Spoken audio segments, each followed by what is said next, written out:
exercises that release the cerebrospinal fluid which is pushed against your pineal gland, the seventh chakra, and the third eye, which results in the release of an electrical charge. This release of charge expands the calcite crystals around the pineal gland to their limit and then brings them back to their original size. This continuous cycle results in a constant electromagnetic field within our brains. This release and contraction of the electromagnetic field creates a pulsating effect within our mind and body, bringing us one step closer to unleashing our energies. And what this is basically pointing to is that you've got a masculine principle, you've got a feminine principle. The pituitary gland is right at the optic chiasm. And then you've got the pineal gland, which is like a human anatomy, but the masculine form of it. The pituitary is actually shaped like the feminine form of anatomy.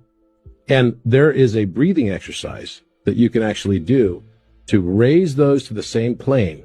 It's part and parcel. You probably heard about this cecum, or it's also referred to as the Christos, coming up the spine to light up the chakras. When you do this process, it's all an alchemical process. What you then will start to realize is that you create a marriage between this masculine, feminine aspects in the brain. And this is the birth of the spiritual aspect of the self. That's why it's also called the womb, not only the cave of Brahman, but it's shaped just like a womb. If you look at a view of it as a photograph, the thalamus is shaped just like the womb is shaped. And inside that, there's a little walnut-shaped thing that's right at the top, coming right up the sushumna, right? So you've got the Ida Pingala, the masculine form, the feminine form, these two snakes creating the staff of Hermes. And right at the top of that is this thalamus. And this thalamus becomes a new entry doorway for the initiate to then be able to experience Shambhala. You'll find this across many, many different esoteric teachings.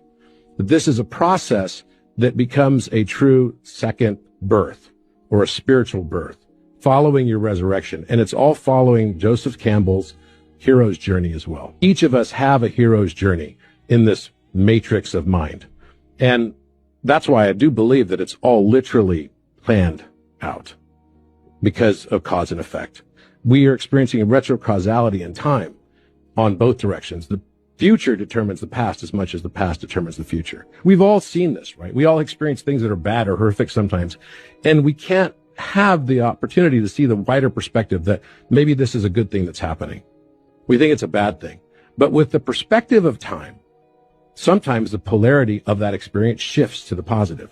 What we refer to as free will, or what we refer to rather as destiny. Let's start from the destiny standpoint. Maybe is just the free